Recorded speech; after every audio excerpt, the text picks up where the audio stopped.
우리가 함께 읽고 듣고 나눌 하나님의 말씀은 요한복음 18장 33절부터 40절까지 말씀입니다. 요한복음 18장 33절로 40절 말씀 저와 여러분이 한 절씩 번갈아 가면서 읽고 40절 말씀만 함께 읽도록 하겠습니다.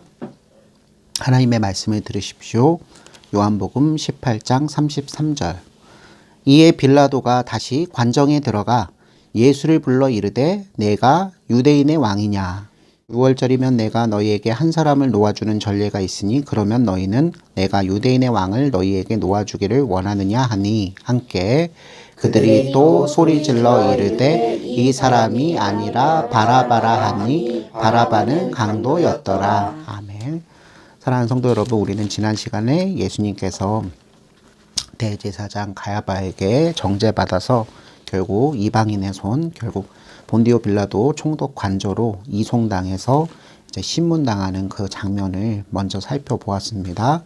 여러분, 그 유대인들 대제사장과 서기관들이 예수님을 어떤 제목으로 이 로마 총독 앞에 고소했습니까? 사실은 신성모독죄였죠. 네가 바로 하나님이 보낸 그리스도가 맞느냐, 네가 하나님의 아들이 맞느냐 라는 질문을 가해서 예수님께서 내가 그니라 라고 대답하니 대제사장 가야바가 입고 있던 옷을 찢으며, 이 옷을 찢는 행위는 정죄하는 행위거든요. 최종 심판하는 행위예요. 이것은 진리고 사실이고 내가 이것에 대해서 하나님 앞에서 맹세한다는 의미를 가지고 있는 것입니다.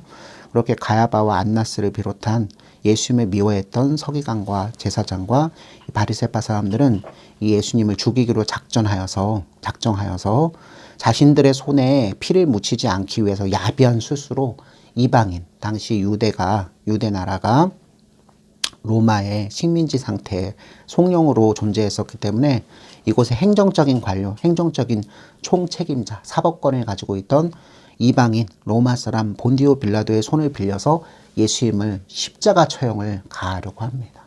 여러분, 십자가 처형은 유대의 처형법이 아니라 로마의 처형법이죠. 예수가 누구의 손에 의해 죽는다? 유대인이 아니라 이방인의 손에 의해서 죽었다라고 기록하기 위해서, 저들이 혹시라도 있을 어떤 하나님의 심판이 있을까 두려워서 우리들이 죽인 것이 아니라 우리는 넘겨주기만 했고 실제로 누가 죽였다? 로마가 죽였다. 이방 정부가 죽였다. 이방인들이 죽였다. 이렇게 면피할 계획까지 꼼꼼하게 세운 상태에서 본디오 빌라도에게 예수님을 데리고 가는 것입니다. 여러분, 우리 지난주 말씀 중에 가장 인상 깊었던 말씀이 무엇이냐면요, 바로 30절 말씀이거든요. 29절 말씀에서 빌라도가 밖에 나와서 예수를 잡아온 이제 가야바를 향한 가야바 일당에게 무슨 일로 이 사람을 고발했느냐라고 했을 때, 분명히 저들은 신성모독죄, 이 예수가 바로 하나님의 아들이라고 참칭하는 종교적 문제 때문에 사실은 미워해서 데리고 온 거잖아요. 그러나 이게 로마 정부에서는 법에 저촉받는 일이 아니거든요. 다신주의 사회, 여러 신들을 믿던 그런 사회적 관념이 있는 그런 통치 치하의 로마 정부 가운데서는 이런 신성모독죄가 성립이 될 수 없어서 예수는 결국 풀려날 수밖에 없다는 것을 잘 알고 있었기 때문에 교묘하게 고소고발하는 제목을 바꿉니다. 바로 예수가 이 땅 가운데서 정권을 잡고 소요를 일으켜서 로마 총독을 비롯한 로마 황제에게 반란을 일으킬 것이다. 그래서 유대인의 왕으로서 지금 모의를 짜고 있으니 이 유대 땅을 관할하고 있는 황제를 대신해서 유대 땅을 관할하고 황제에게 보고해야 되는 본디오 빌라도, 너는 이 사람을 그냥 내버려둬서는 안 되겠지. 너는 반드시 이 사람을 처벌해야 된다는 의미로 이렇게 37절처럼 강력하게 얘기합니다. 대답하여 이르되 이 사람이 행악자가 아니었더라면 우리가 당신에게 넘기지 아니하였겠나이다. 바로 이 대목이에요. 본디오 빌라도가 이 말을 듣고는 마음이 쫄려오기 시작합니다. 지금 유대 땅 가운데서 종교 지도자들이 민중들을 선동해서 예수의 제목을 가지고 지금 구테타를 일으킬 가능성도 있겠구나. 내가 이 땅 가운데서 잘못되면 나는 로마 황제에게 결국 처벌을 받을 수 있다라는 그런 개인적인 생각이 이제 이 본디오 빌라도 총독을 지배하기 시작합니다. 또 어쨌든 본디오 빌라도는 그러면 예수가 어떤 자인지를 알아보고 이제 사법권으로 죽일지 말지를 결정해야 되는 입장, 한마디로 재판을 시행할 수밖에 없는 상황이 되죠. 32절 말씀을 보시면 우리가 크게 착각하고 있는 것. 예수님이 가룟 유다와 대제사장과 본디오 빌라도와 헤롯 대왕의 그런 연합이 없었다면 죽지 않았을 텐데, 십자가에서 죽지 않으시고 영광 속에서 성전을 접수하시고 그 가운데서 복음을 선포하시며 이 땅 가운데 하나님 나라가 일찍 빨리 땡겨서 건설되고 설립되어서 우리 믿는 자에게 훨씬 더 좋았을 텐데. 백투더 예루살렘. 항상 예루살렘 무브먼트, 지저스 무브먼트 이런 운동하는 분들이 이런 허황된 생각을 하시잖아요. 그럼 그게 왜 허황된 생각이냐면 32절 말씀에서 사도 요한이 이렇게 얘기합니다. 예수님께서 겉으로 보기에는 누구와 누구? 자기 백성 유대인과 이방인의 공조를 통해서 붙잡혀서 죄도 없으신데도 불구하고 거짓 제목으로 십자가 위에서 반란괴수나 아니면 강간이나 사람을 죽였을 때 받는 최악의 극형을 받아서 돌아가셨지만 이것은 사람들의 힘으로 죽은 것이 아니다. 이것은 오직 무엇? 하나님께서 이 세상 사람 가운데서 너무나 사랑하셔서 구원하시기 원하신 사람들을 향한 약속을 지키기 위해서 구약 성경에서부터 누구? 유대인들에게 먼저 알려주신 바대로 그리스도 메시아를 보내셔서 그 십자가의 사역을 성취하여 이제 흑암 가운데 있는 자기 백성들을 구원하셔서 거기에 의를 선물하시며 하나님 나라 백성으로서 이 땅 가운데서도 다시 한번 아름다운 삶을 살게 하시는 그 일을 통하여 하나님께 영광을 돌리게 하시기 위해서, 즉 하나님의 그 약속과 약속의 성취를 위해서 예수님께서 분연히 그 십자가에서 죽으시는 길을 자발적으로 능동적으로 걸어가신 것. 이것을 32절에서는 이렇게 얘기합니다. 예수께서 자기가 어떠한 죽음으로 죽을 것을 가리켜 하신 말씀을 응하게 하려 하십니다. 성경이 응하게 하시려고. 하나님의 약속에서 끝나지 않고 이루어지는 성취되는 일을 위해서 예수님께서 십자가 위에 제물로 죽으신 것이지, 소위 얘기해서 예수님을 미워한 사람들의 손에 의해서 수동적으로 잡혀 죽인 억울한 분이 아니시다. 그분은 우리가 본래 죄인인데 우리 죄를 한 몸에 안으셨기 때문에 그 면에 있어서는 우리가 은혜를 입은 것이죠. 그 면에 있어서는 만약 예수님이 성숙하지 못하고 예수님께서 성부와 성자와 성령 하나님 중 한 분이 아니셨다면 오히려 성부 하나님께 대해서 여러분 호소했을 거예요. 아버지, 내가 왜 이렇게까지 해야 됩니까? 아버지는 도대체 누구를 더 사랑하십니까? 접니까? 아니면 세상입니까? 접니까? 아니면 세상 가운데서 하나님께서 구원하시기로 원하신 사람들입니까? 이렇게. 그래서 과거에 예수님을 다룬 영화 중에 예수님께서 십자가 위에서 갈등하는 장면을 그릴 때 이런 장면을 집어넣은 예수 영화가 꽤 있어요. 그리고 그 위에서 그런 방황과 갈등하면서 자신이 3년 동안 공생의 활동을 하시면서 좋았던 일도 있었지만 나빴던 일도 있었던 것을 막 교차 편집해가지고 예수님께서 심적으로 얼마나 괴로우셨는가. 베드로의 배신, 12제자들이 다 도망가는 가운데서 한 사람도 자기 곁을 지키지 않으면서, 그래서 예수님의 이 하나님으로서의 모습뿐만 아니라 인간적인 모습을 너무 부풀려서 과장하여서, 여러분, 그러면 제가 반대급부로 물을 수밖에 없어요. 만약에 예수님께서 성숙한, 온전한 하나님이시면서 성숙한 죄 없는 인간, 동시에 참 하나님이시면서 참 사람이 아니셨다면 우리의 인생과 우리의 운명은 하나님께 맡겨드릴 수 없어요, 여전히. 근데 다행히 예수님께서는 본인께서는 아무 죄를 짓지 않으셨지만 과거와 구약 백성들이죠. 현재 예수님이 살고 계시던 그 시점, 그리고 미래, 지금 우리들을 얘기하죠. 하나님께서 택해 놓으시고 예수님의 속죄물 대심을 통해서 구원하시기로 약속하신 백성들의 그 모든 죄를 자신의 한 몸에 지고 십자가 위에 조용히 겸손하게 아버지의 처결대로, 아버지께서는 죽이시기도 하지만 살리시기도 하시는 분인 것을 그 아들이 가장 잘 알았기에, 아버지는 생명과 죽음 모든 것을 관장하시는 분이신 것을 아셨기에, 또 한 분의 하나님 성자 예수님께서는 그렇게 의의 길로 걸어 들어가신 것입니다. 그래서 저번 주 말씀 중에 가장 중요한 핵심 말씀은 바로 32절 말씀. 못해서 이 32절 말씀은 마태복음 20장 18절과 19절 말씀에서 다시 한번 이렇게 진술됩니다. 제가 읽어드릴게요. 보라, 우리가 예루살렘으로 올라가노니 인자가 대제사장들과 서기관들에게 넘겨짐에 그들이 죽이기로 결의하고 이방인들에게 넘겨주어 그를 조롱하며 채찍질하며 십자가에 못 박게 할 것이나, 바로 이 부분입니다. 아직 우리가 성경을 보고 있는 시점 가운데서는 아직 이루어지지 않은 것, 제3일에 살아나리라. 이 말씀이 응하게 하시려고 예수님께서 아름다운 길을 걸어가십니다.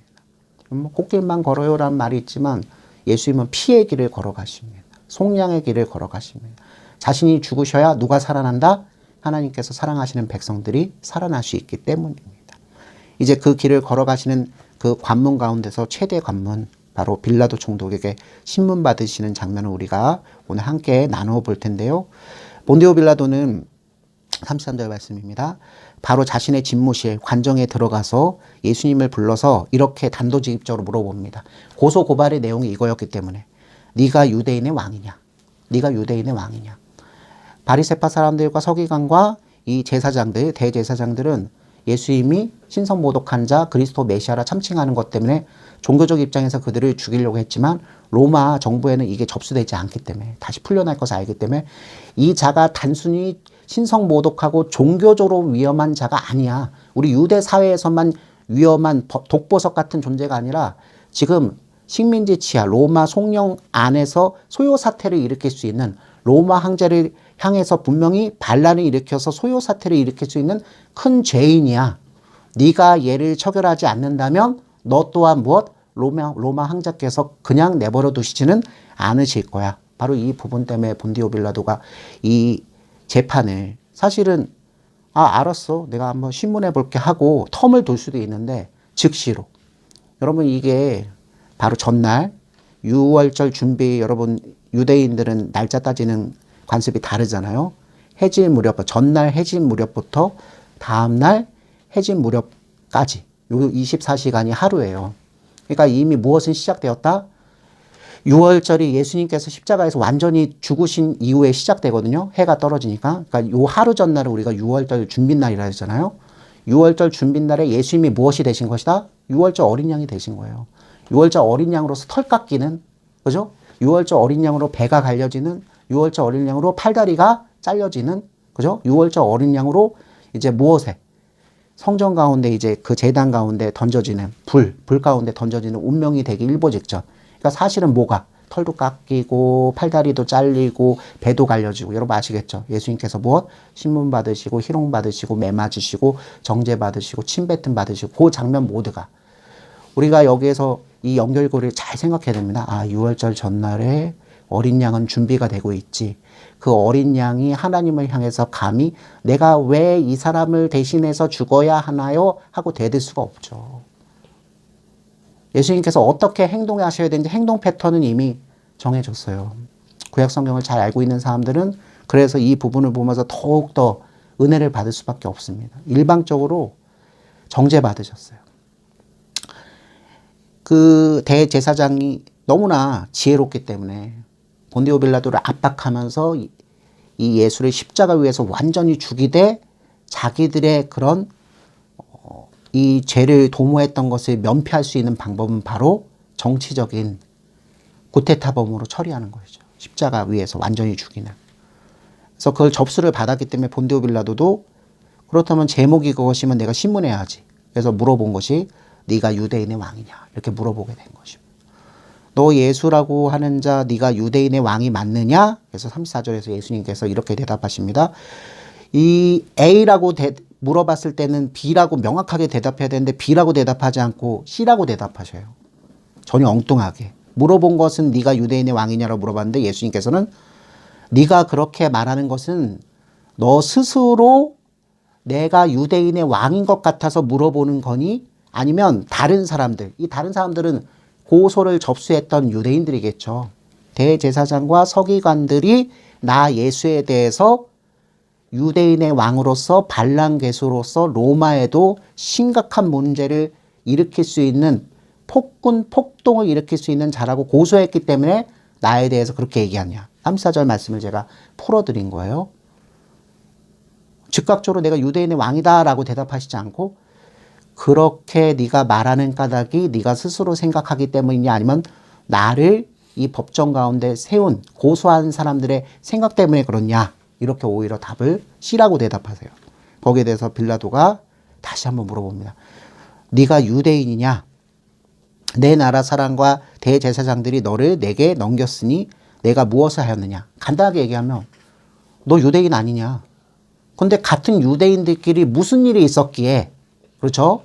무슨 일이 있었기 때문에, 어떤 시비와 알력이 있었기 때문에, 어떤 갈등과 어떤 다툼이 있었기 때문에 네가 오늘 법정에 이렇게 고소를 당했느냐? 너 도대체 무슨 일 했니?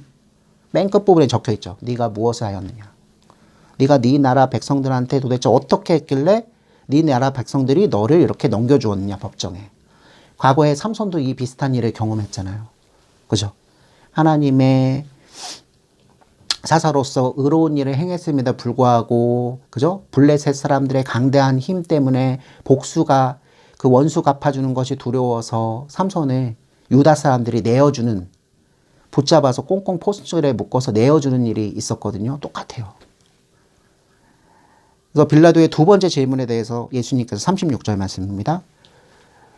예수님께서는 빌라도에게도 마지막 기회를 주시는 것 같아요. 지금 신문을 하는 이 이방인을 향해서도 당신의 정체를 분명하게 나타나시거든요. 네가 나를 왕이라고 했니? 너는 나를 유대인들의 말을 듣고 유대인의 왕으로서 무슨 일을 했기 때문에 법정에 고소됐니라고 물어보는데, 나는 왕이 맞다. 그러나 나는 유대의 왕은 아니다. 왕은 맞는데 나는 그러면 유대 나라의 왕이 아니라 어디의 왕이다? 36절 말씀 우리 함께 읽어봅시다. 시작. 예수께서 대답하시되 내 나라는 이 세상에 속한 것이 아니니라. 만일 내 나라가 이 세상에 속한 것이었다면 내 종들이 싸워 나로 유대인들에게 넘겨지지 않게 하였으리라. 이제 내 나라는 여기에 속한 것이 아니니라. 여러분, 알 것 같은데 잘 모르겠는 말씀이 나오죠. 본디오 빌라도가 질문을 다시 이렇게 합니다. 너 유대인 아니야? 도대체 무슨 일이 있었기 때문에 같은 유대인들끼리 다툼이 있고 네가 죄인으로 지목되어서 이 로마 법정 가운데 네가 고소를 당해서 내 앞에 쓰게 됐니? 도대체 무슨 일을 했니? 라고 물어봤을 때 예수님께서 이렇게 대답하십니다. 내 나라는 이 세상에 속한 것이 아니다. 나는 무엇은 아니다? 무엇은 아니다? 지금 현재 유대의 정치적 군왕을 꿈꾸는 자는 아니다. 오히려 내가 세우는, 아니면 나 때문에 오는 나라는 이 세상과 관련이 있다 없다? 없다. 이 세상에 속한 나라가 아니다.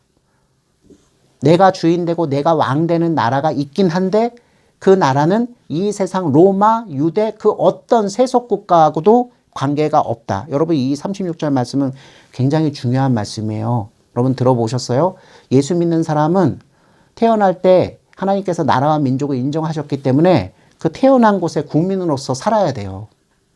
그러나 우리는 말씀을 통해서 성령님께서 그 말씀을 우리에게 적용시켜 주셔서 예수 그리스도의 그 산복음을 듣게 되어서 그 사랑의 복음 가운데 내가 속했다는 것을 알게 되는 그 순간, 믿음으로 고백하는 순간 대한민국 국민이면서도 동시에 무엇? 예수님이 왕 대신 하나님 나라 백성으로서 편입되는 겁니다. 그래서 예수 믿는 사람은 분명한 정체성, 우리 이 땅 가운데서 대한민국 국민으로 살지만 또한 무엇을 가지고 있다? 하나님 나라 백성으로서의, 하나님 나라 국민으로서의 삶을 동시에 살고 있다. 두 나라 백성의 삶을 살고 있다. 그렇기 때문에 대한민국 백성으로서 납세의 의무, 조세의 의무, 군 복무의 의무, 그죠? 다 져야 되고, 권리와 책임, 선거도 여러분이 다 하셔야 되고, 누리실 것 다 누리셔야 돼요. 그러나 동시에 내가 하나님 나라 백성으로서 예수 그리스도를 믿고 살아가는 그 과정 속에서, 그죠? 하나님 나라의 절대 질서에 순복한다는 의미로 이 세상에서 결국은 맞서 싸워야 될 것도 발생이 될 수 있어요. 여러분, 제가 다시 한번 말씀드립니다. 본디오 빌라도가 너 유대인 아니야? 너 지금 보니까는 대제사장과 서기관과 유대인 정치 종교 지도자들한테 너 미움받아가지고 너 그래서 붙잡혀가지고 지금 반란수계로 고소당한 것 같은데 너 도대체 무슨 일 했니? 예수님 말씀하십니다. 일단 나는 이 유대 나라의 정치적 군왕은 아니다. 오히려 내 나라는 이 세상에 속하지 않았다. 그걸 증명할 수 있는 것. 만약에 내가 유대인의 왕이었더라면 그 모든 사람들이 내 종이었을 텐데 그 종들이 나를 위해서 싸우면 싸웠지 나를 붙잡아서 로마 총독 네 앞에 이렇게 넘겨주는 일이 발생될 수 있겠느냐. 그러므로 내 나라는 이 세상에 속하지 않았고 내 나라의 백성들도 나와 함께 이곳에 오지 않았다. 나와 함께 그 종들이, 그 백성들이 천군 천사들이 진짜 힘을 써서 이런 일이 있었다면 유대, 나를 넘겨주는 유대 사람들을 그냥 내버려 두지 않았을 것이다. 그러니 내가 붙잡혀온 것은 단순히 유대 사람들이 나를 고소고발해서 그 사람들의 손에 의해서 붙잡혀온 것은 아니다. 이렇게 말씀을 하셔요. 그러니까 37절에 빌라도가 예수님의 말씀을 듣고 궁금증이 더 증폭되니까 단도직입적으로 세 번째로 질문합니다. 그러면 네가 왕이 아니냐? 세상에 속하지 않은 나라에서 네가 왔다고 하는데 그러면 넌 왕은 아니냐? 여기에 대해서 예수님께서 분명히 대답하십니다. 어떻게 보면 이 대답은 나비가 불구덩 속으로 들어가는, 결국 다 타버릴 수 있는, 예수님께서 이 대답만 하시지 않았다면 빌라도에게 정죄받을 일이 전혀 없을 수 있다고 생각하는 우리 인간적 생각이 불현듯 떠오르게 하는 말씀이거든요.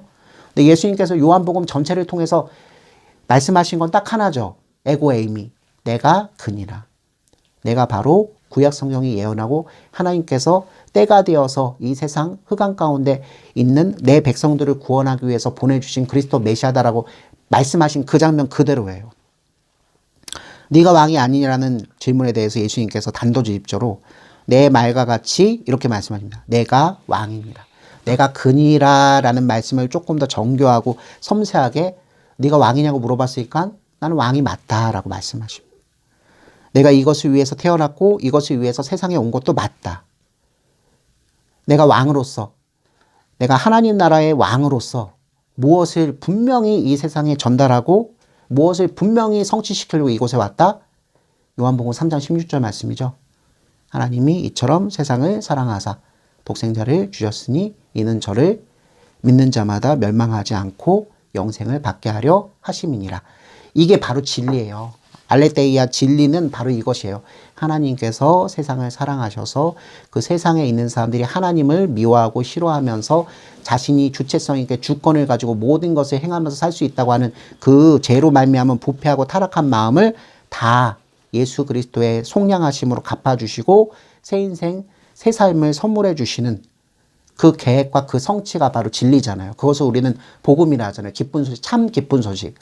예수님께서는 당신이 무엇이시다? 하나님 나라의 왕이시면서 동시에 이러한 것을 증언하려고 오셨다고 하시죠. 여러분 증언자를 우리는 뭐라고 하죠? 하나님의 비밀, 하나님의 약속, 하나님의 복음을 먼저 하나님께 듣고 성령에 의해서 듣고 그것을 세상 사람들한테 전달하는 자가 뭐죠? 선지자죠. 여기 이 부분 37절 말씀을 통해서 예수님께서는 이방인 총독 본디오 빌라도 앞에서 자신의 정체성을 명확하게 하십니다. 나는 왕이다. 그런데 나는 이 세속국가 유대의 왕이 아니다. 세속국가 유대의 왕으로서 로마 식민지 치하 가운데서 정치적인 구테타를 일으켜서 로마에서 벗어나고 또 더 넘어서는 로마를 정복하고 세계를 정복하는, 그래서 영광을 한 몸에 안으려고 하는 사람들이 생각하는, 유대인과 이방인들이 생각하는 그런 정치적인 군왕은 아니다. 오히려 나는 무엇이다? 진리의 나라의 왕이다. 그 진리의 나라에는 누가 계시다? 하나님께서 계신데 그 하나님께서는 이 세상의 세속군주하고는 너무나 다르신 분이시다. 세속군주들은 어떤 자들이죠? 여러분, 세속군주들은 명령을 내립니다. 그 명령을 잘 지키는 자에게는 상을 주고 그 명령을 위배하고 명령에 저항하는 자에게는 심판하는 자입니다. 하나님께서도 세속군주 못지않게 무엇? 명령하시고 심판하실 수 있는 권한이 있으십니다. 우리 현대인들이 잃어버리고 있는 것입니다. 하나님이 우리의 무엇? 창조주이실 뿐만 아니라 하나님이 우리의 무엇? 보호자이실 뿐만 아니라 하나님이 우리의 무엇? 기업이실 뿐만 아니라 그 구원자, 그 창조자, 그 보호자, 그 인도자를 우리가 믿고 따르지 않으면 그분께서 결국 뭐 하실 수 있는 권세가 있는 분? 심판하실 수 있는 권세가 있는 분이란 것을 새까맣게 잃어버리고 살고 있는 것이 바로 이 세상 현대인들입니다. 우리는 너무 잘났어요. 우리는 소위 얘기해서 천부인권이라는 걸 받아가지고 사람보다 더 귀한 것도 없고 사람보다 더 위대한 것은 없다는 것을 믿어요. 천부인권이라고 얘기했음에도 불구하고 하늘이 주셔서 사람이 소중한 것이라는 그 생각들이 다 사라지고 이제 하늘은 없어요. 하늘이 없는 가운데서 다 각자가 너도 아름다운 사람, 나도 아름다운 사람, 그러니까 네가 말한 것도 없고 네가 말한 것도 없고 내가 말한 것도 맞고 우리가 말한 건 다 맞아. 그럼 과연 그럴까요? 자기 섹터, 자기 영역 가운데 자기 경험, 자기 지식을 가지고 한정되게 누군가 조금 더 넓게 해서 사상가, 철학가, 의사, 법률가 다 될 수는 있죠. 그러나 그 섹터 안에 있는 건 마찬가지거든요. 진리의 영역을 철저히 알고 있는 사람이 과연 있을까요? 진리의 영역을 아는 자가 있을까요? 창조주 그리고 구원자 그리고 심판자 되시는 하나님의 그 생각을 꿰뚫을 수 있는 인간이 과연 있을 수 있을까요? 여러분? 이 세상 사람 가운데 자기 자신이 진리 가운데 속했다고 하면서 다른 사람들에게 그 진리를 임의적으로 배포하는 사람들은 사실 누구에게 맞서고 있는 사람이 되는 것이다? 진짜 진리이신 하나님과 맞서는 자. 여러분, 하나님과 맞서는 자, 진리를 두고 맞서는 자 하니까 여러분 머릿속에서 생각나는 자는 누구죠? 바로 하나님과 같이 데려다 실패하여 하나님 나라 가운데서 쫓겨났던 천사장, 바로 누구? 사단입니다. 그 사단은 하나님의 가장 귀한 아들과 딸들이 하나님 나라 가운데서 하나님께 영광을 돌리며 하나님께서 주시는 평안과 하나님께서 주시는 안식과 하나님께서 주시는 참 기쁨과 하나님께서 주시는 영생을 누리며 사는 것을 싫어합니다. 그래서 이 세상 가운데 그럴듯한 문명과 그럴듯한 그죠? 세상 기쁨을 가지고 사람들이 쫓아가게 만듭니다. 여러분, 먹고 입고 마시고 사람들을 만나고 사업을 하고 그죠? 성장해 가는 것이 저주가 아니에요. 하나님께서도 본래 아담과 하와에게 그것을 주셨어요. 하나님을 대신해서 이 세상 피조물 만물들을 잘 다스리고 잘 보호하면서 개발해 나가는 것. 열심히 일하고 열매를 얻고 하나님께 기뻐하며 바치고 돌려드리고 다시 하나님께서는 큰 복을 주셔서 사람들이 그 자리에서 태어난 상태에서 머물지 않고 더 아름다운 삶을 영화롭게 누리도록. 그래서 하나님 가운데서 우리가 범죄하지 않는 삶을 살았다고 해도 지금과 같은 문명과 문화는 여전히 있었을 거예요. 우리가 지금과 같은 과학기술의 도움을 인해서 이렇게 급속하게 발전된 문화 문명을 우리가 너무 높이 고평가하는데요. 이게 허상입니다. 허상. 무엇이 없다면 예수 그리스도께서 십자가 위에서 보여주신 그리고 3일 만에 부활하셔서 성령을 보내주셔서 그의 심장을 이식받게 된 제자들이 보여준 그 선교하면서 보여준 이방인들을 향한 구구절절한 하나님의 사랑, 그렇게 세워진 교회를 통해서 한 지역사회가 한 나라가 그죠? 하나님 앞에 복을 받고 의롭게 세워진 그 모습들을 교회사라고 합니다. 여러분들이 알지 못하면 여전히 여러분은 무엇? 인류의 지혜와 인류의 깜냥에 의해서 발전된, 제가 지금 이름이 생각이 안 나는데 가장 유명한 역사학자가 그 얘기가 했거든요. 역사는 도전과 응전의 결과이다. 이런 얘기를 했어요. 아마 토인비일 거예요. 아놀드 토인비인가 그럴 거예요. 근데 역사는 그런 것이 아니거든요. 사실은. 역사는 무엇과 무엇의 도전과 응전이다?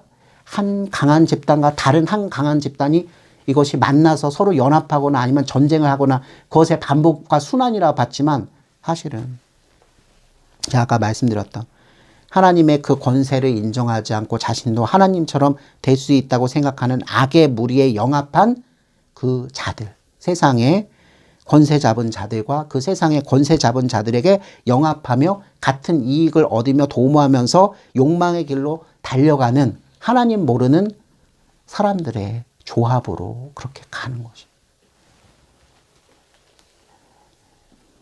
예수님께서 속하신 나라, 진리의 나라는 그런 나라가 아니에요.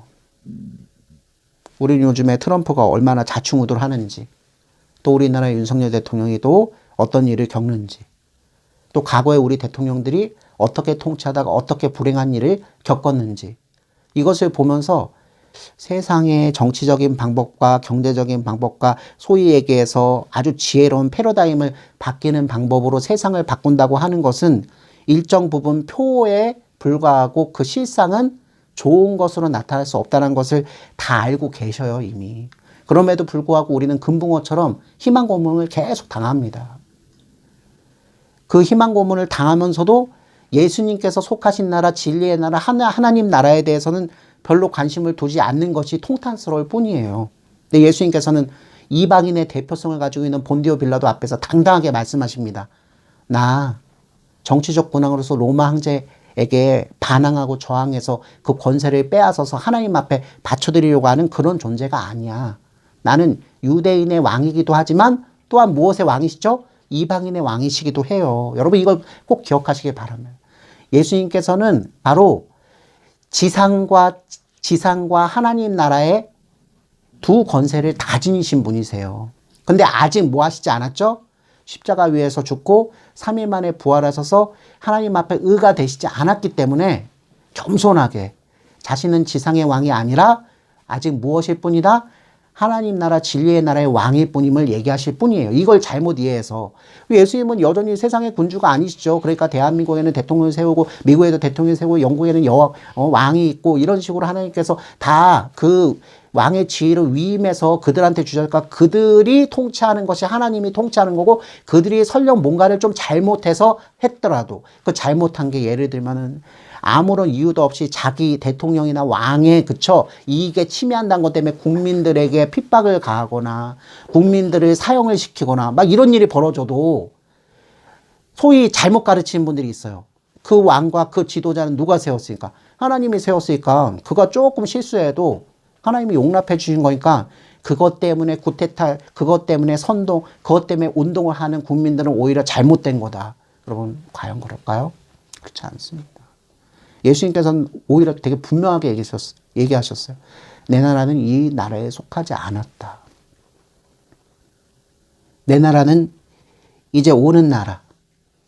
천군 천사와 함께 예수님께서 십자가 위에서 죽고 3일 만에 부활하셔서 그죠? 성령을 통해서 믿는 자의 가슴에 오는 나라. 사실 예수님께서는 지금 마지막 선교를 하고 계신 겁니다. 누구를 상대하며? 본디오 빌라도 총독을 상대하면서. 여러분 예수님께서는 지금 무엇을 받아서? 죄를 뒤집어 써서 무고죄로 그죠? 무고하신데도 불구하고 죄를 뒤집어 쓰고 지금 죽어야 할 입장, 죄수의 신분에 있음에도 불구하고 자기를 재판하고 있는 본디오 빌라들을 향해서 긍휼의 마음, 그죠? 자비로운 마음을 가지고 당신이 누구신지를 다시 한번 소개하고 있어요. 한마디로 위해서 본디오 빌라도도 뭐에 불과하다? 예수님 앞에서는 무엇? 흑암에 쌓인 백성에 불과한 것이죠. 마지막으로 예수님이 어떤 분인지를 알 수 있는 기회가 생긴 것입니다. 예수님이 방점을 찍으면서 이렇게 말씀하십니다. 나는 바로 그 진리를 위해서 태어났고 그 진리를 증언하기 위해서 진리의 왕으로서 이 세상에 왔어. 여기서 핵심되는 말은 진리죠. 그래서 본디오 빌라도가 지금까지 뭘 물어봤죠? 네가 유대인의 왕이냐? 너 무슨 일 했냐? 너 유대인 아니냐? 네 왕 아니냐? 궁금증이 다 풀린 거예요. 유대인의 왕은 아니라고 하지만 진리의 나라의 왕이라고 얘기하네? 그러면 마지막으로 물을 게 하나밖에 없죠. 그러면 진리가 뭐니? 37절, 38절 말씀에 빌라도가 이르되 진리가 무엇이냐 하더라. 근데 사도 요한이 이 성경을 쓰면서 편집을 잘한 거죠. 여러분 그 다음 부분 읽어보면 어떻게 돼 있죠? 이 말을 하고 다시 유대인에게 나가서 이르되 진리가 무엇이냐라고 예수님께 물어봤으면 예수님께서 그 진리에 대해서 더 풀어서 설명을 해 주셔야 되잖아요. 이게 없다는 건 예수님께서 빌라도가 물어보았을 때 대답하셨다 대답하시지 않았다 대답하시지 않았음을 얘기하는 겁니다. 예수님은 진리가 무엇이냐라고 물어보는 본디오 빌라도의 심중 깊은 곳을 깨트려 보고 있기 때문에 진리가 무엇이냐라는 것에 대한 답을 하지 않습니다. 여러분 가야바의 장인인 안나스가 도대체 네가 신성모독하는 네가 소위 얘기하는 그리스도 메시아라고 하는 네가 예수 네가 네 제자들과 사람들에게 뭐라고 말했니? 라고 물어봤을 때 예수님이 이와 비슷하게 대답하셨죠. 나 대답 거부한다. 대신 나에게 그 복음을 들었던 사람들에게 가서 물어봐라. 왜요? 안나스도 어떤 사람인 것을 알기 때문에. 진리가 무엇인지 복음이 무엇인지 그죠? 하나님의 계획은 무엇인지 약속은 어떻게 성취되는지를 다시 한번 궁휼하게 여겨서 그 안나스에게 즉 장면이 겹쳐진 겁니다. 빌라도에게 설명을 그죠? 한들 이들이 마음 깊은 곳에서부터 흑암에 쌓여 있어서 원수 마귀에게 사로잡혀 있어서 그들이 그 원수 마귀가 제공하는 세상의 영화 지금 본디오 빌라도 보세요. 벌써 쫄리고 있거든요.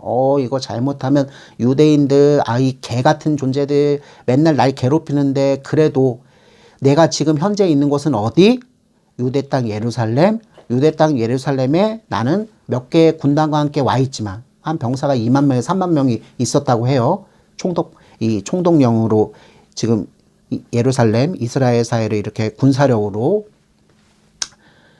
근데 그 2만 명에서 3만 명을 가지고 유대인 전체가 일으키는 폭동사태, 소요사태, 예수를 죽이지 않았을 때 일어날 그 사태를, 그 일들을 해결할 능력이 자신에게 있다, 없다? 없다. 그리고 조금이라도 그 시끄러운 일이 발생돼서, 여러분 본디오 빌라도 말고 집정관들이 더 있거든요. 그 집정관을 통해서, 또는 대제사장들이 이 집정관들하고 굉장히 친해요. 본디오 빌라도를 압박할 수 있는, 여러분 진짜 라이벌은 저기 그 다른 민족, 다른 나라 사람이 아니거든요. 대부분 자기 민족, 자기. 그러니까 본디오 빌라도가 예를 들어서 1급 공무원이라면 1급 공무원 밑에 부이사관, 사무관처럼 2급, 3급 공무원도 있을 거 아니에요.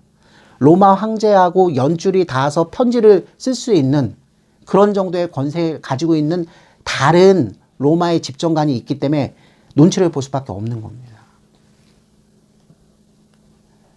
말씀을 정리해서 드리고자 합니다. 안나스나 본디오 빌라도나 예수님께 물어본 건 똑같았죠. 네가 뭐라고 얘기했니? 본디오 빌라도는 이렇게 얘기합니다. 너 왕이 맞아? 근데 너는 진리의 나라의 왕이야? 그건 진리는 뭐니? 진짜 관심이 있어서 물어봤을까요? 그들 물어본 겉 표면으로 보이는 외형적인 것 말고 그 마음 심중에서 이걸 물어본 까닭은 무엇이죠? 안나스가 물어본 까닭은 뭐다? 무엇으로 삼기 위해서? 자복하는, 자기가 신성 모독 하나님의 아들이라고 스스로 이야기하는 것을, 그 진술을 받아내려고 그 질문을 던졌던 거고, 본디오 빌라도가 진리가 무엇이냐라는 것을 물어본 것도 똑같은 거죠. 죄를 확정짓기 위해서, 진짜 진리에 관심이 있어서 진짜 하나님 나라, 오는 나라, 예수님에 대해서 복음을 듣고자 하는 무엇? 진정성 있는 마음으로 물어본 것이 아니죠. 조금 더 정확하게 얘기하면 하나님께서 예수님을 통해서 계시하시고 이제 성취될 그 구원의 복음에 대해서, 그죠? 성령님의 인도함을 받아서, 하나님의 인도를 받아서 물어본 것이 아니죠. 지금 무엇 중이라는 것이 잊지 말아야 된다? 재판 중인 것을 잊지 말아야 합니다. 얘가 지금 왕이라는데 유대 사회뿐만 아니라 우리 로마 사회에 저촉되는, 우리 로마 사회 가운데서 처형받아야 되는 근거가 있는 자인지 아닌지를 알고자. 여러분 몇 절 말씀을 보시냐면요. 38절 후반부 말씀이죠. 동그라미 쳐 있죠. 이 말을 하고 다시 유대인들에게 나가서 이르되 나는 그에게서 아무 죄도 찾지 못해. 바로 이 부분이에요. 본디오 빌라도가 예수님을 신문했습니다. 세 가지 질문을 던졌습니다. 네가 유대인의 왕이냐? 네가 무엇을 하였느냐? 그죠? 또 그다음 마지막 뭘 물어보죠? 네가 왕이냐? 그죠? 이렇게 물어봤을 때 진리의 나라 왕인 것을 예수님께서 말씀하셨고 진리가 무엇이냐라고 물어봤지만 본디오 빌라도 마음속에서는 확신이 섰어요.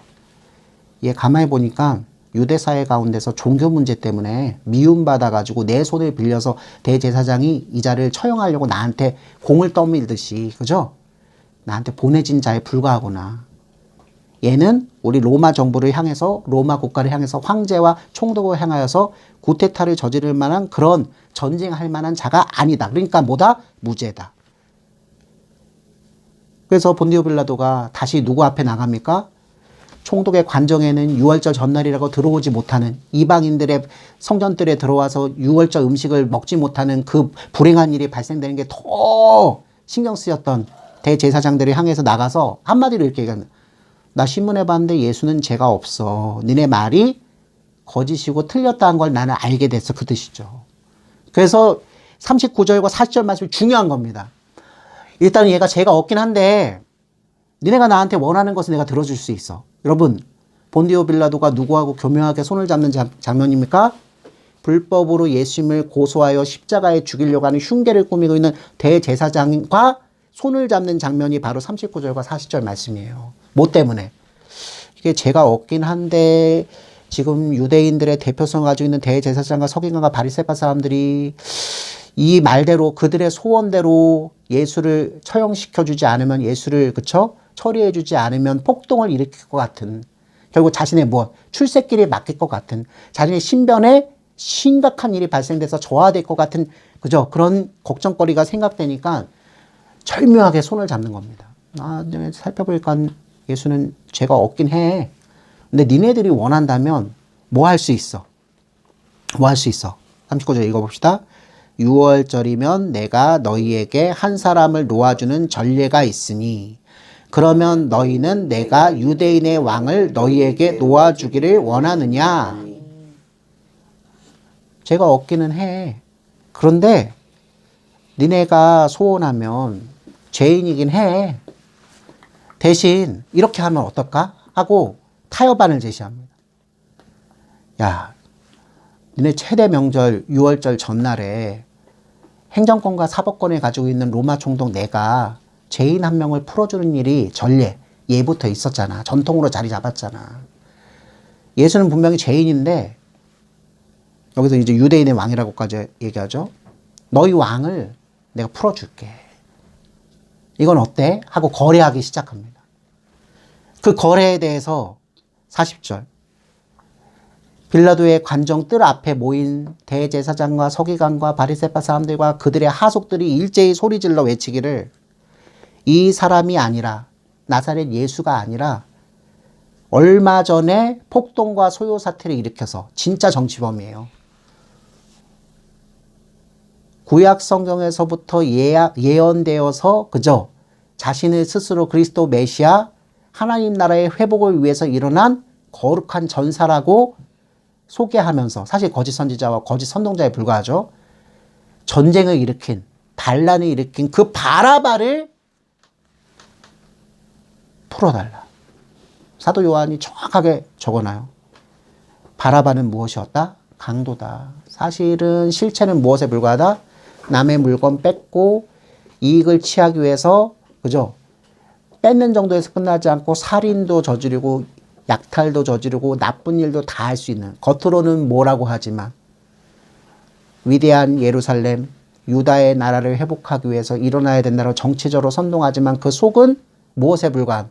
강도에 불과한, 죄인에 불과한, 진짜 죄인은 바라반대. 그렇게 유대 사회에서 벌어졌을 뿐만 아니라 로마 총독의 지시에 의해서 죄인으로 괴수로 잡혀있는 그 바라바를 예수를 풀어주겠다는데 예수 필요 없고 예수는 십자가에서 처형해서 죽이고 대신 우리에겐 바라바를 놓아달라. 여러분 이제 말씀을 정리합니다. 본디오 빌라도는 어떤 사람입니까? 분명히 가야바와 안나스의 예수임을 고소하는 제목이 잘못되어 있는 것을 3번에 거듭되는 신문을 통해서 분명히 알았던 사람이에요.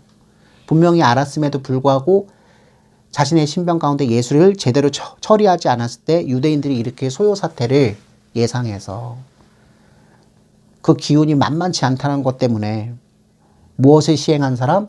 예수님의 목숨을 두고 거래를 한 사람입니다. 우리는 어떻습니까? 여러분 우리 교회 가운데서 과거에 우리 성도들을 향해서 거래하는 기도를 하라고 가르쳤던 것 같아요. 무엇을 들고? 하나님의 명예를 들고 하나님의 영광을 들고 하나님은 왕이시지 않습니까? 하나님은 이 세상의 창조주 아니십니까? 하나님은 예수님을 십자가 위에서 죽이실 만큼 나를 사랑하셔서 구원하신 분 아닙니까? 그런데 제가 지금 망하게 됐습니다. 여러분 뭔지 알겠죠? 제가 지금 백척간도 위에 서서 이 문제가 해결되지 않으면 사랑하는 아이들이 다 죽고요. 아내도 떠나고요. 우리 집은 파산하게 생겼습니다. 하나님 그러니 제발 좀 나를 살려주십시오. 제가 몇 월 며칠까지 이 문제가 해결되지 않으면 저 죽습니다. 하나님 제가 이렇게 이 직장을 다니고 싶은데 제가 여기 가지 못하면 앞으로 하나님을 존중하고 존경하면서 살기가 어려워요. 그러니 들어주세요. 여러분 어떤 사람들이 이걸 강권하는 기도라고까지 얘기를 해요. 여러분 간고라는 것이 이렇게 변질되어서 되겠습니까? 여러분 본디오 빌라토처럼 누구와?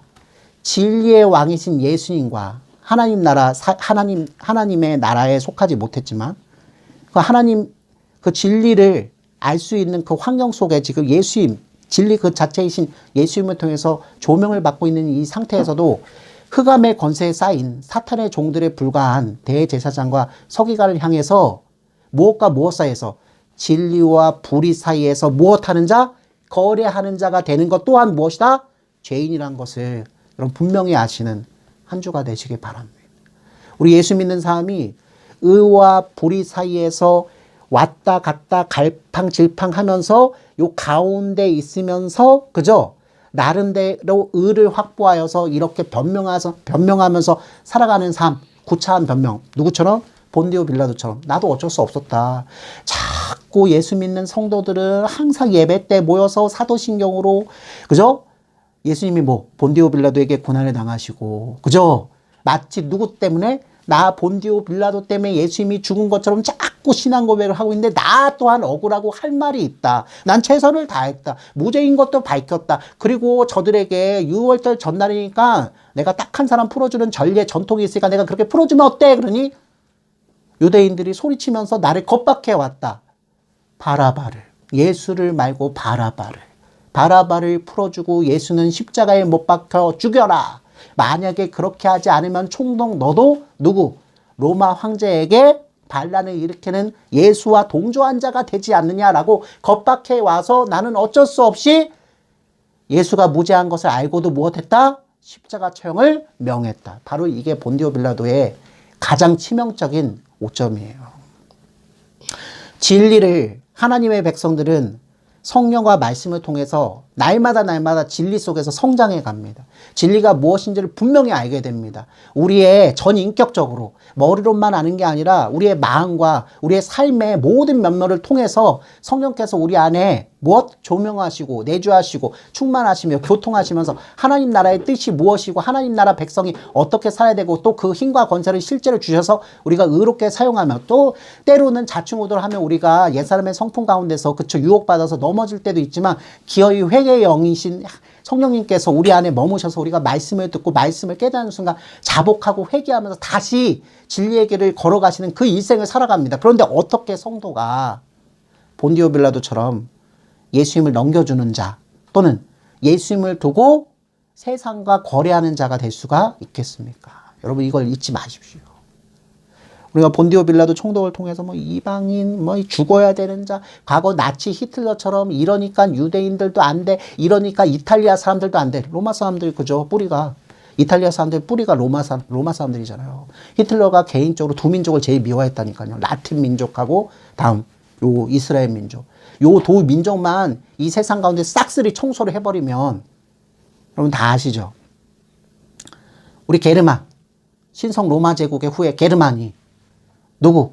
예수님에 의해서 무엇을? 권세를 위임받아서 이 세계를 지배하고 정복하게 되는 그죠? 소위 얘기하는 지저스 무브먼트의 그것도 예수로 세속의 국가를 깨끗하게 청소하는 일을 하면 여러분 그래서 그 경건했던 독일의 개혁교회 교인들마저도 히틀러의 이 나쁜 의도를 가지고 있는 가짜 복음을 제대로 분별하지 못한 채 나치 제국에 참여하고 나치 제국에 그죠? 절대 충성하면서 세계 제2차 대전이나 가장 불행한 인간의 역사가 그러나 하나님께서 살아계셔서 이후로 그죠? 그 2차 세계 대전을 통해서 우리 직접 참여한 사람들도 아니잖아요. 오히려 우리는 2차 세계 대전의 그 종료를 통해서 나라가 해방된 광복되는 오히려 영예를 얻은 그런 대한민국 국민이잖아요.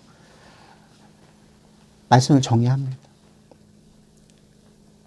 본디오 빌라도를 통해서 첫 번째 거래하는 자가 되지 말자. 예수님을 통해서 받은 의, 예수님을 통해서 받은 생명을 두고 세상과 거래하는 사람이 되지 않기를 주님의 이름으로 축원합니다. 두 번째, 본디오 빌라도를 통해서 절대 본받지 말아야 될 것. 그 진리와 의를 알고 있음에도 불구하고, 그죠? 그 진리와 의를 저촉하는, 저해하는 사람으로 살아가서는 안 되겠다. 우리 성령님께서 우리에게 날마다 말씀을 주시는 이 예배의 현장 가운데서 우리가 이것을 깨닫게 하시고, 우리 성령님께서는 우리에게 허락하신 삶의, 그죠? 삶의 터전으로 우리를 보내셔서 그곳에서 공부하고 그곳에서 일하며 만나는 사람들 가운데 하나님을 아는, 즉 진리를 아는 백성들은 먹고 입고 마시고 사업하고 모든 것 가운데서 어떠한 하늘의 질서를 지키면서 살아가는 자인지를 낱낱이 보여주는 그러한 저와 여러분이 되시기를 주님의 이름으로 축원합니다. 잠깐 기도하겠습니다. 한 주에 살아갈 동안 우리가 예수님께서 주신 귀한 그 진리와 그 하나님 나라의 그 권세를 이 세상에 잘 되고 세상의 욕망 내가 원하는 것들과 바꿔치기 하려고 하는 그 거래로서 우리가 살아가지 않게끔 우리 그 심령을, 우리 생각을 주님의 생각에 매이게 하여 주옵소서. 우리 주 예수 그리스도의 이름 받들어 기도하옵나이다. 아멘. 찬송가 210장 시온성과 같은 교회 함께 찬송하고 오늘 예배 순서 모두 마치며 축도하겠습니다. 시온성과 같은 교회 그의 영광 한없다. 모든 원수 애워싸도 아무 근심 없도다. 아멘. 이제는 우리 주 예수 그리스도의 은혜와 하나님의 높고도 깊으신 사랑하심과 성령 하나님의 내주하심과 조명하심과 충만하여 주심이 오늘 말씀을 듣고 유대 사람들에게 고소당하시고 또 이방 사람에게 신문당하시며 성경을 응하게 하시려고 그 진리의 길, 그 피의 길, 사랑의 길을 걸어가신 우리 예수님을 우리가 보고 듣고 맛보게 하신 하나님의 이 위대한 사랑 가운데 우리에게 닥쳐오는 여러 가지 어려움들, 우리에게 닥쳐오는 여러 가지 도전들 가운데서도 우리가 진리를 알기 때문에 옛사람의 성품을 닮아 다시 악을 선택하지 않고 거래하는 삶을 살지 않고 당당하게 진리의 길을 걸어가며 의의 핍박을 받고 그 가운데 하나님께서 주시는 면류관을 쓰게 되는 것을 믿는 삶을 살아갈 것을 다짐하는 우리 모든 하나님의 나라 백성들 머리 위에 그들의 일주일의 삶 가운데 그들이 사랑하여서 하나님의 산복음을 전하려고 하는 모든 세상 사람들 가운데 이제로부터 영원까지 항상 함께 계실지어다. 아멘. 아멘.